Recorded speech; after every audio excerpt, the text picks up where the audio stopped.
स्वामी, हे काय? आम्हाला सुद्धा तोच प्रश्न पडलाय देवी.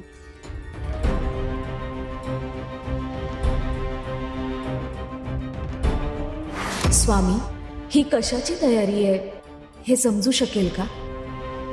आपणास आपला सर्वश्रेष्ठ भक्त कोण आहे हे शोधायचे आहे देवी. त्यासाठी आपण या ढगामध्ये बसून प्रवास करू आणि चिंचपुरातील लोकांचे आयुष्य पाहू.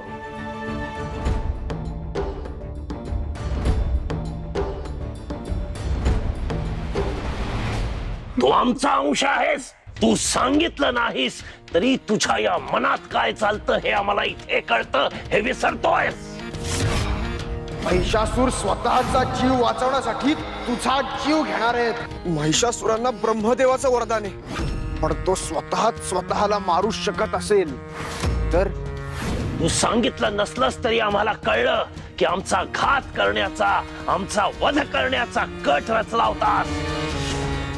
स्वतःचं आयुर्मान वाढवण्याचा तुझा विचार होता की नाही? असुर नरेश, पण मी त्याला कधीच दुजोरा दिला नाही. अरे मुळात तुझ्या मनात असा विचार येऊ दिलास. ही तुझी मोठी चूक आहे आणि तेव्हाच तुझा अंत निश्चित झाला. महिषासुरा, हवनाची सर्व सिद्धता झालेली आहे.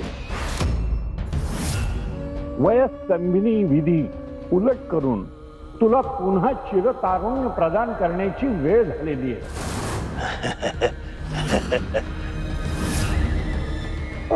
असुर नरेश, वयस्तंभिनी.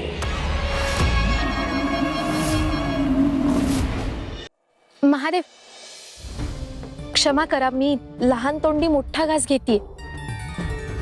पण देवी त्यांना थेट जाऊन भेटल्या आणि त्यांच्यासमोर उभ्याच राहिल्या तर लोकांच्या मनातली भक्ती अधिक जागृत होणार नाही का?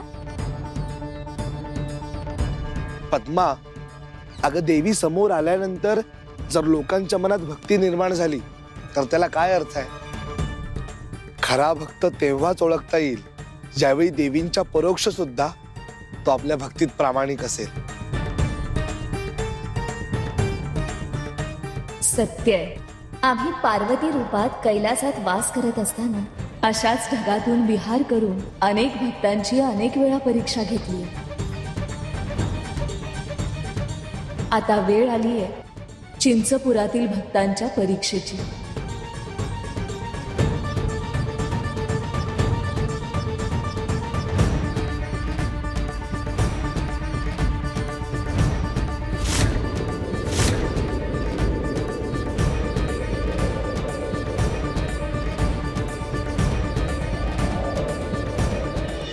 देवी आई, हे काय करायला निघाले होते मी? लेकीच्या आयुष्यात सतीचे भोग येऊ नये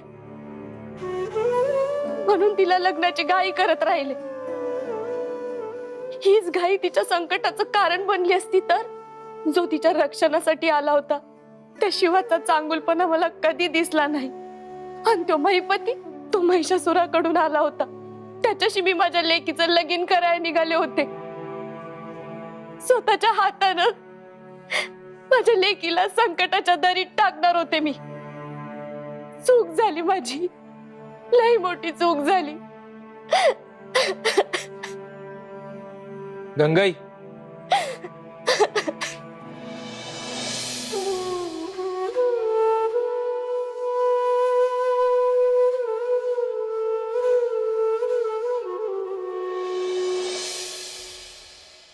रडू नको.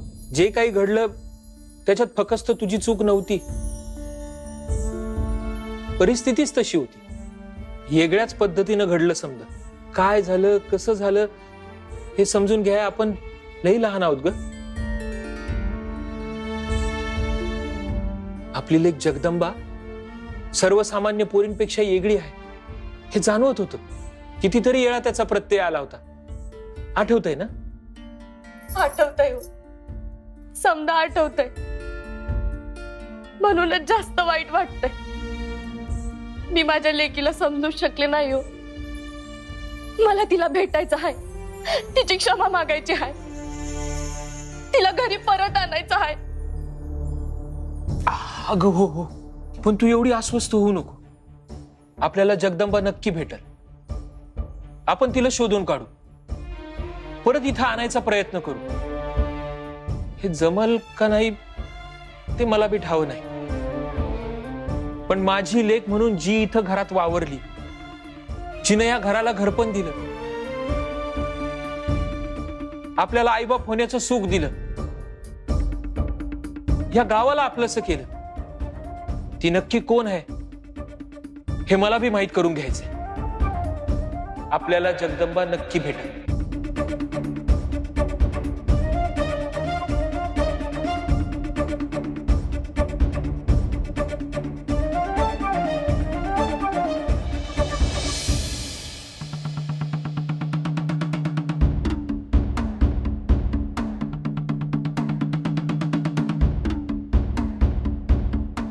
किती बदललंय आमचं चिंचपूर.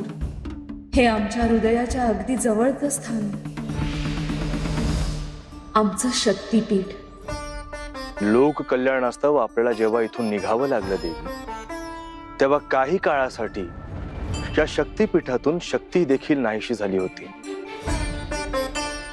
मग काय होणार? तरी आपल्या वास्तव्याचे, आपल्या अस्तित्वाचे ठसे या गावात आहेत, म्हणून हे गाव टिकून आहे.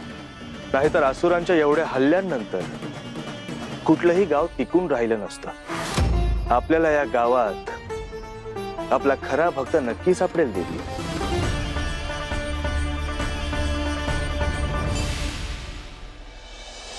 भाऊ, 2 दिवस झालं काही खाल्लं नाही. थोडं धान्य मिळेल का? नाही रे बाबा, नाही जमायचं. तर तुला दिलं तर मी माझ्या कुटुंबातल्या माणसांना काय खायला घालू? असं करू नका भाऊ, माझं पोरगा आजारी आहे. तुम्हाला देवी आईची आण आहे. देवी आईच्या आणि कशा पायी घालतोस? ते गेली गावाकडे पाठ फिरवून. तुला काय धान्य वगैरे मिळायचं नाही बाबा, तू निघ ना. असं करू नका, थोडं धान्य द्या. निघ बाबा, निघ निघ. आम्ही गावाकडे पाठ फिरवली नाही, गावाच्या रक्षणासाठी आम्हाला जावं लागलं. हे तर ह्यांच्या मनातला देवच हरवून बसले.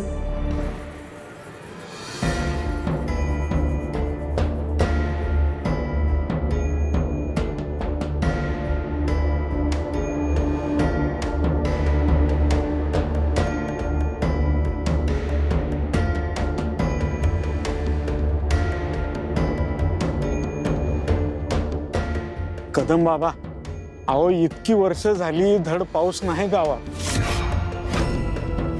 असं वाटतंय की चिंचपूर सोडून कुठेतरी निघून जाऊ. देवी आई येईल ह्या आशेवर आपण इतके दिवस इथं थांबलोय. तुम्हाला अजून वाटतंय की देवी परत येईल?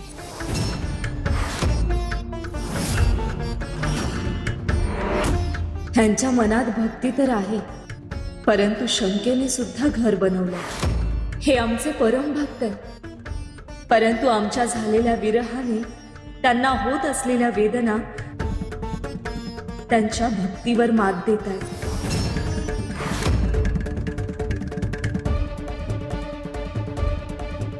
ए ताने, सोड, मला पाणी पाहिजे नाही. तुला इथं पाणी, तिकडे जा, तिकडं. तुझ्या आधी मी आले, पाणी मीच घेणार. तिथं माझी पोरं बाळ टाकून आले मी. तुला हवं तर जा कल्लोळ कुंडात पाणी घ्यायला. ए ताने, मीच घेणार बघ पाणी आधी. जा तिकडे कल्लोळ कोंडावर. अगं कल्लोळ कोंड कधीच सुकलाय, तिथं जाऊन काय करणार? ए ते काय मला सांगू नकोस बघ, मलाच पाणी पाहिजे. इथले लोक जे एकमेकांच्या सोबत राहायचे, सगळं काही वाटून घ्यायचे, ते आज असं वागताना बघून आम्हाला त्रास होतोय स्वामी. माणसाच्या मनातील भक्ती कमी झाली तर इतर सारे रिपू त्यांची जागा घेतात. इथेही तेच झालंय देवी. मग अशा परिस्थितीत या चिंचपुरात आमचा खरा भक्त आम्हाला कसा मिळणार?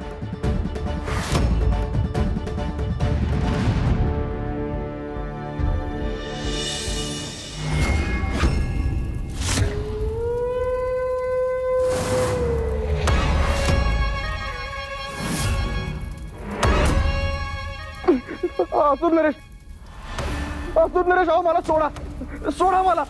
मी अजून तुळजाला अंकित करून तिला हरवून तुमच्या पायाशी आणू शकतो. अरे केवळ तिचं विराट रूप पाहून भयभीत होऊन तू पळालास. भित्रा, पळपुटा आहेस तू. तू काय अंकित करणार तिला? आता तुझी वेळ संपली. तुझ्यावर आमचा ते मात्र विश्वास नाही.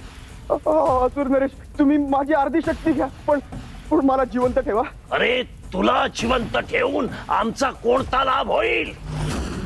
उलट तुझा मृत्यू हीच आमच्या विजयाची मोहोर ठरेल.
देवी, प्रभो, काय झालं? सापडला का खरा भक्त?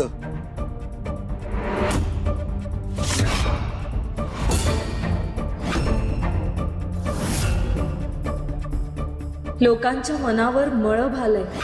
प्रत्येक भक्त हा आमचा खरा भक्त. मात्र त्याच्या मनात असलेली भक्तीची ज्योत परिस्थितीच्या वादळात हेलकावे खाते. कदाचित ह्यात आमचाच तर काही दोष नाही ना? नाही देवी, भक्तांच्या मनात निर्माण झालेली भक्ती टिकवून ठेवण्याचे कार्य देवांचे नाही. भक्ती म्हणजे आचरण, भक्ती म्हणजे विचार, भक्ती म्हणजे आयुष्य जगण्याचे मर्म. माणसाला त्याच्या सर्वोत्तम आयुष्याची अनुभूती करून देण्यासाठी भक्ती आहे. त्यामुळे कुठल्याही परिस्थितीत देवाची प्रचिती येवो अथवा न येवो, भक्ती हा माणसाच्या आयुष्यातला भाग बनायला हवा.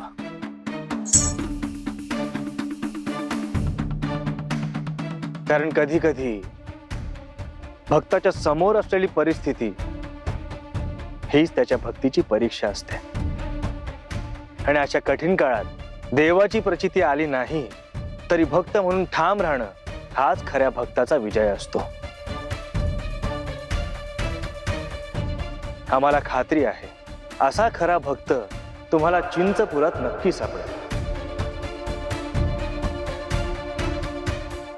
कदाचित त्यासाठी आपल्याला वेगळ्या मार्गाने प्रवास करावा लागेल, परंतु तो सापडेल हे निश्चित.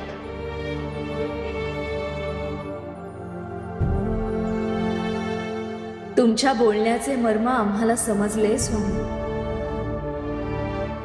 अशा निस्सीम आणि प्रामाणिक भक्ताचा शोध आम्ही घेऊ शकू असा मार्ग देखील आम्हाला दिसलाय. मात्र त्यासाठी आम्हाला काहीतरी विशेष करावं लागेल.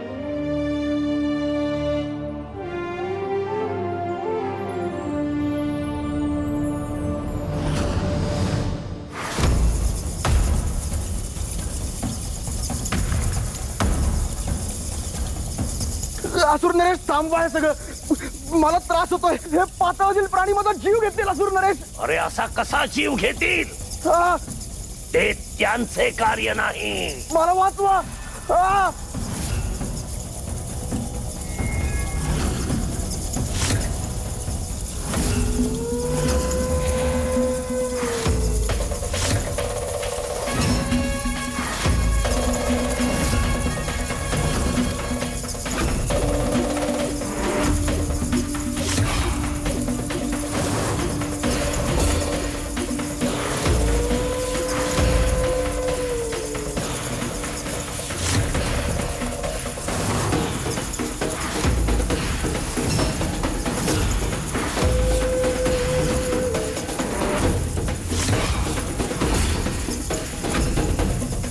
असुर नरेश,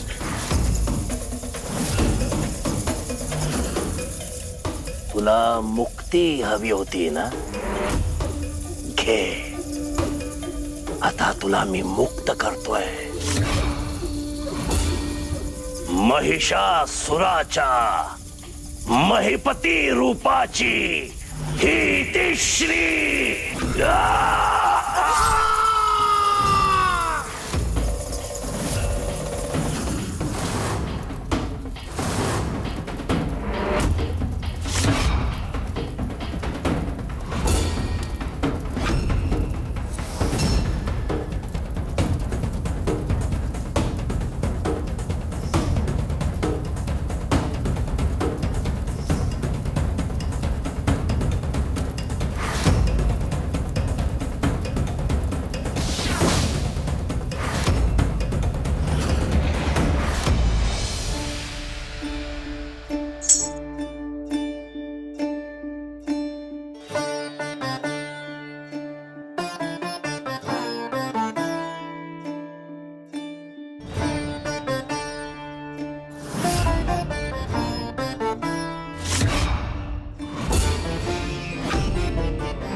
माणसातील खरा भक्त शोधण्यासाठी आम्हाला त्यांच्यातील एक होऊन जावं लागेल. देवी म्हणून या जगाकडे केवळ प्रेक्षक म्हणून न पाहता त्यात उतरावे लागेल.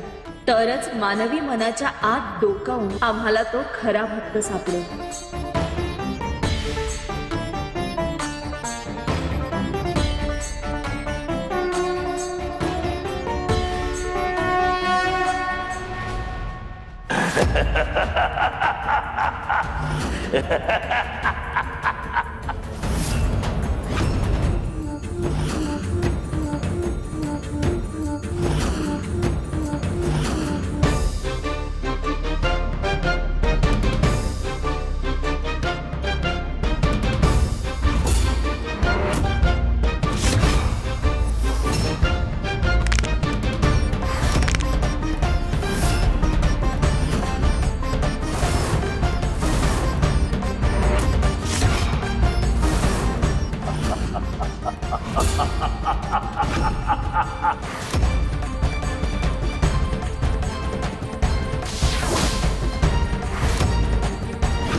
तुझा मी परत आलोय. मी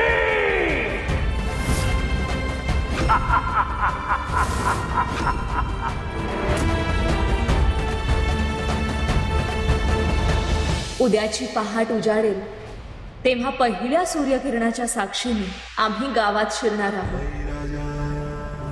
आमच्या भक्तांची परीक्षा आम्ही उद्याच घेणार आहोत.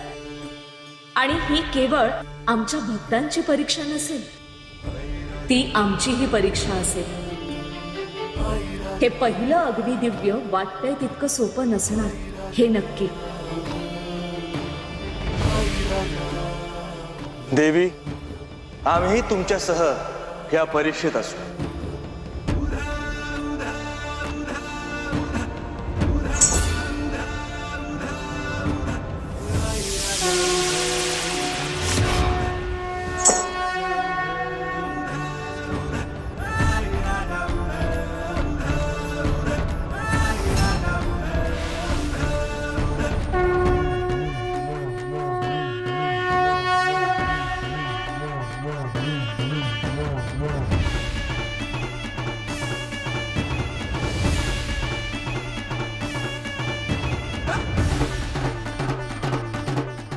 देवी, तुम्ही तुमचा निस्सीम भक्त शोधण्यासाठी जी खटपट करताय ती खरंच योग्य. पण एवढ्या सगळ्या प्रयत्नानंतर सुद्धा तुम्हाला चिंचपुरातला निस्सीम भक्त सापडलाच नाही तर? असं शक्यच नाही. चिंचपूर ही आमची भूमी आहे. जग इकडचं तिकडे झालं तरी चिंचपुरात आमचा एक तरी खरा भक्त अस्तित्वात असणारच, आणि तो आम्हाला सापडेलच.